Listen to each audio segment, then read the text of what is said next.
Happy New Year and welcome to First Look, Washington Post Live's one-stop shop for news and analysis. I'm Jonathan Capehart, opinion writer for the Washington Post. Well, yesterday, the nation marked 1 year since the violent and deadly insurrection at the U.S. Capitol. Among the reporters who witnessed the attack firsthand was Washington Post senior congressional correspondent Paul Kane, and he joins us now. Paul, welcome to First Look. Thanks, Jonathan. Happy to be here. So, Paul, as you look back on January 6th, 2021, what memories come to mind for you? Um, we've written a couple different remembrances about that specific day, and I was just talking to your producers about something that I wrote for our style section, and I was in the Senate press gallery just above the chamber as it all unfolded, and Mike Pence was evacuated, and police ran around locking down the doors. And it was 15 minutes in which we were just sort of there, not sure what was happening. And Amy Klobuchar at one point stood up and looked at her phone and said shots were fired. Shots had not been fired yet. That happened on the House side about 15 minutes later. There was lots of confusion. And finally, they figured out a path to have the Senate evacuate down the back stairwell and into the Capitol Visitor Center, where there are all sorts of fortified areas and bunkers. It was built after 9/11. There have been people trying to build it for a long time, but after 9/11, they built it as both a visitor center and also a place of sort of last resort in the event of an attack. It cost more than $600 million. Took 8 or 9 years to build. So that was the destination. We were all heading there. The senators went out down a back stairwell and another stairwell into the basement. The press and staff up above on the third floor went into elevators. We went straight down to the basement. And when we got to the escalator where we were supposed to go into the visitor center, there was one Capitol police officer there holding the doors with both of his hands like this, yelling at us, "Don't go this way, go the other way, go the other way. The CVC, the Capitol Visitor Center, has been breached." And he was all by himself, one guy, holding two doors shut, telling about 95 U.S. senators, 30 or 40 staff, and 30 reporters, keeping us from going into an area where the insurrectionists were. And a few weeks later, during the impeachment trial, the House managers produced video, lots of different video from the surveillance videos around the Capitol. And they showed this video of Chuck Schumer going through for what most people would have looked like just random doors and then racing back 20 seconds later from those random doors. I recognized it right away. Those were the CVC doors that we were supposed to go through and go into. Those were the doors where all of the senators were supposed to go through to go find our secure location in the CVC. And Schumer had been, as a leader, he got out about 30 seconds or so ahead of us, and he got within eyesight of a bunch of the rioters. And so him and his security detail turned around and raced back. And that's when that one officer was sitting there holding the doors and directing us to safety, where we went and found a committee room across the street after going through underground tunnels and all the rest. And, it was, as best I know, that particular officer did not clash in that setting with any rioters or insurrectionists, but he was a lone officer manning his post, trying to keep us safe. And to me, that was the definition of that day. Paul, I want to, we've been hearing stories from members of Congress for the entire year now about their experiences during that day. But we've also finally have been hearing stories from reporters who were there also experiencing that. So I want to thank you for sharing that particular story, but also for just being an excellent reporter and sort of reminding everyone that you're not just there, reporting, that you are experiencing these things. And I'm sure there are folks out there who are also hoping that you are okay, because that is quite an experience, unlike any that anyone will ever experience. Paul, yesterday I talked to the chairman of the January Select Committee, Congressman Benny Thompson of Mississippi, and he told me that the committee has evidence that current members of Congress may have aided Capitol insurrectionists. Do you have any reporting on members who have been identified and what their exact roles were? This has been a frustrating thing for almost a year now. A day or two after the insurrection, it started with Congresswoman Mikey Sherrill, a Democrat from North Jersey. She was on some sort of virtual town hall with her constituents. She actually used the phrase reconnaissance tours, where she had heard there were Republican members who gave tours to people who a day or two later would take part in the January 6th riot. And that spawned a lot of this talk that there was, direct involvement by some Republicans in this. To date, there has been no real evidence to back up that particular charge, that there was, they brought these people in and gave them tours of the building so that they would know where to go during the attack on the 6th. That part of this has not, so far at least, has not been proven at all. But the more that the media have dug into this, the more that this committee, this January 6th committee, is mucking around and getting text messages from Mark Meadows and others. They're seeing that some of the most extreme conservative members of the House were definitely working with organizers of this, of the initial protest, and were in contact with people about this. The question is, how deep did it go? Trump advisor Peter Navarro has basically written a book and done interviews claiming that he was working very closely with Ted Cruz and some of the House Freedom Caucus members on the plan. They came up with a term for it, with the Green Bay Swamp or something like that. Sweep, the Green Bay sweep. Sweep. Okay, sweep, swamp. Yeah, I don't know. Same thing. It's early. Yeah. It's early. I need more of my Washington Post mug coffee. Have a sip. But yeah. Okay, but so there's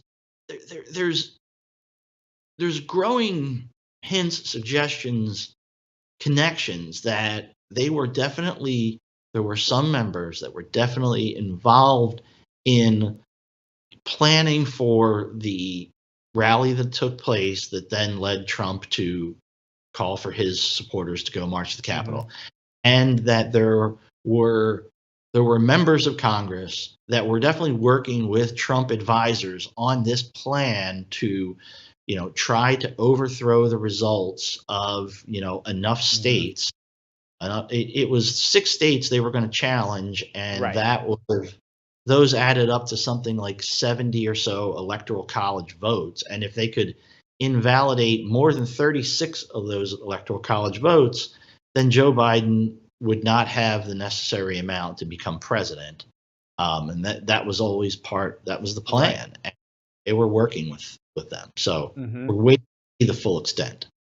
Right. And to be clear, I asked Chairman Thompson because he did say that they do have evidence that tours were given in the Capitol by members of Congress. But what he did not say, he did not draw a connection that those tours were quote unquote reconnaissance. And I did ask him, wasn't the Capitol closed because of COVID? And he responded, yes, it was, but members of Congress could override that to bring people in and to tour them around. Paul, we have run out of time, but I do want to thank you for coming to First Look and to have a good weekend. All right, thanks, Jonathan. Sure thing. Wow, we're going to keep the conversation going with the Opinions Roundtable on the other side. Let's go to the opinion side of the Washington Post, where we will find my colleagues, E.J. Dion and Jennifer Rubin. Welcome both. Welcome back to First Look. Happy New Year. Happy New Year. Good to be with you, Jonathan. Happy New Year. And with Jen. Happy.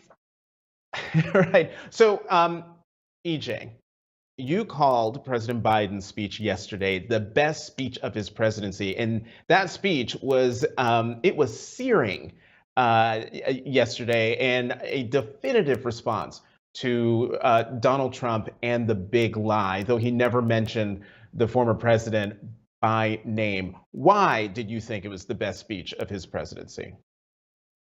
Well, I think it was his best speech, both in terms of style, delivery, force, and real passion.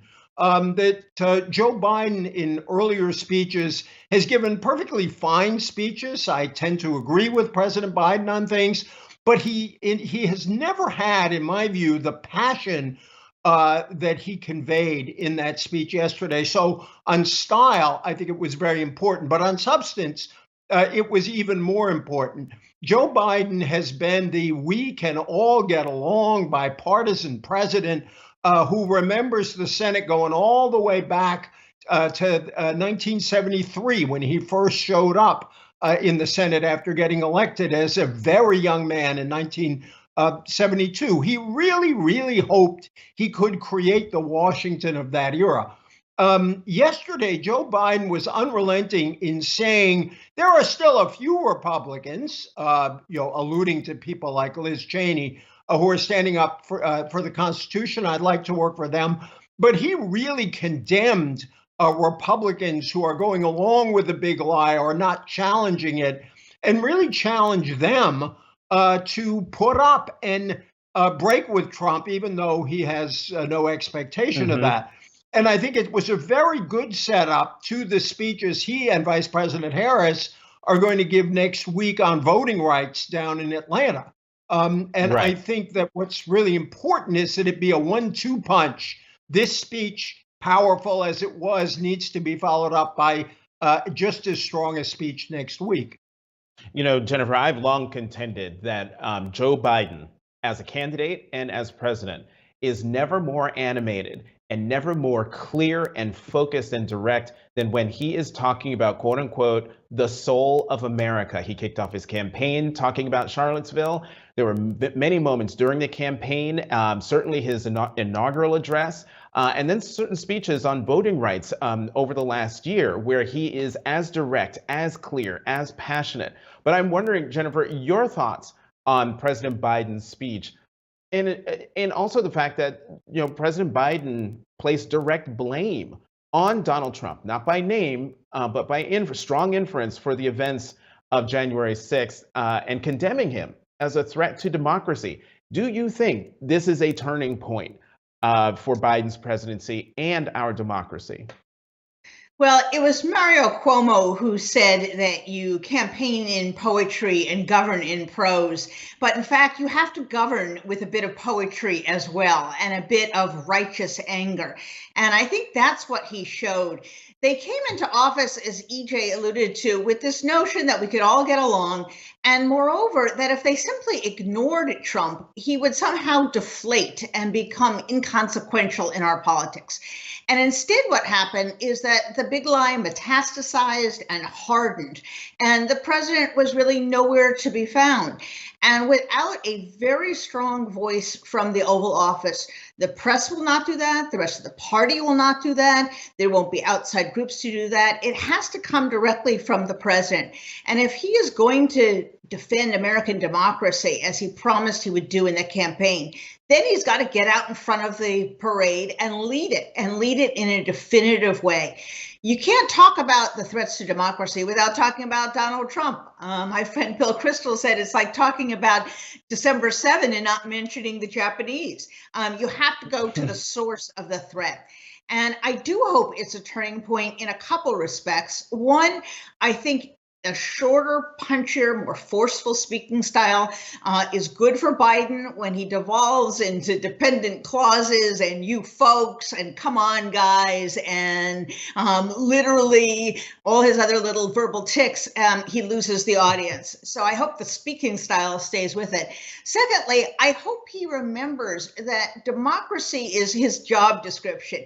That is just as important as leading the fight against COVID, as reviving reviving the economy, as working on climate change, as defending Europe against Russian aggression. That is part of his job description, perhaps the most important part. And he can't simply defend democracy by saying, well, democracy works, we can deliver all these economic things. He's got to defend democracy on the merits, if you will. And I think the final thing is that it is so easy for Republicans to play the who you're going to believe, me or your lying eyes. And Biden literally said to people, close your eyes, remember January 6th. And I thought that was so powerful because people do have some common sense. People do remember. And while there remains a very hard faction of Republicans, the MAGA crowd, that refuses to recognize reality, in fact, at least 2/3 of Americans do. I know that sounds low, but at least it's 2/3. And 2/3 in an election is a very high number, is a governing majority, a super governing majority. So I hope for all those reasons he continues on and that he puts the, well, democracy will work itself out if I produce economic results theory behind. We have a shorter first look than usual because of my interview with Chairman Thompson. So we've got keep your answers brief. But can we just talk about the presence not only of former Vice President Dick Cheney with his daughter Congresswoman Liz Cheney, who's the vice chair of the January Select Committee. One, two, they were the only Republicans at the commemoration yesterday at the Capitol. And three, former Vice President Dick Cheney, who Democrats delighted in calling Darth Vader and, sponsoring articles of impeachment against him and all, were greeting him like a hero. Can we just talk about the significance of that yesterday? EJ, you go first. First, I just want one quick point on something Jen said, which I so agree with. If Biden is going to get through his economic program, he needs to look strong and be strong. And so paradoxically, being strong about democracy can help the rest of his program. But I agree with you, Jonathan. That was an extraordinary sight. And I've always been puzzled by Dick Cheney because I remember as a reporter dealing with Dick Cheney when he was a member of Congress. And he was a very reasonable guy to talk to. And then there was the Dick Cheney of the period when he was vice president, when obviously, to put it gently, I had rather passionate disagreements with him. In an odd way, the Cheney who was there was the Cheney that I remember from years ago, who really took the process of democracy seriously. But I think the other side of that you pointed to is also important, which is they were the only Republicans there. It's really scandalous. And yes, some of the senators were at Johnny Isakson's funeral, the late senator. That's fine. That's honorable. In Georgia. But nobody else was there. And that's really troubling. Jennifer? Yeah, I think we have to remember this is a great lesson for an era in which the defenders of democracy have to overlook partisan differences, that there is a difference between disagreeing even passionately, strongly with someone on substance, even something as substantive as torture or the war in Iraq. And then there is sharing a fundamental belief that elections matter, that the truth matters, and whoever is on the latter train is my friend and should be the friend of others who defend democracy. We really have to get past whatever partisan differences, policy differences, even strong ones, if we're going to defend democracy. That's the great lesson we've seen in Hungary and other countries that have slipped into illiberal regimes, that when the opposition fractures, then the autocrat really takes hold. So it's very sad that it's just the Cheney family. Maybe we can expand that next time to the Bush family too. But I do think that other Republicans need to come forward. And I'll have a little bit more to say in my Sunday column about what sort of Republicans could join that force. Talk about a tease. Well, here's another tease in the, I think, 3 minutes that we have left. In my interview with Chairman Thompson, chair of the January 6th Select Committee, said he mapped out the plan for public hearings of the committee. They're going to be televised. They are going to be in prime time, but also they're going to be sequential. Monday, Tuesday, Wednesday, Thursday, not sprinkled throughout the spring. EJ, you go first. Talk about the impact of something that huge, and if I'm not mistaken, that unprecedented. Well, when they have laid out their plans for this, I am very happy they're doing these televised hearings, and I like the way you describe them as sort of sequential and right up front. If you go, there have been hearings in American history that have had an enormous effect over the long run. The most prominent, of course, are the Watergate hearings. And I think for people old enough or for people who love their history, these hearings could well remind us of the Watergate hearings. Now, fortunately, the president involved is no longer in office. But for people out there to have a committee lay this out, the job of Congress is to legislate, it can be to investigate, but it's also to inform the public. And I think these could be hugely valuable in laying out exactly what happened. And it may eventually even lead to prosecutions, as happened out of the Watergate investigation. Right.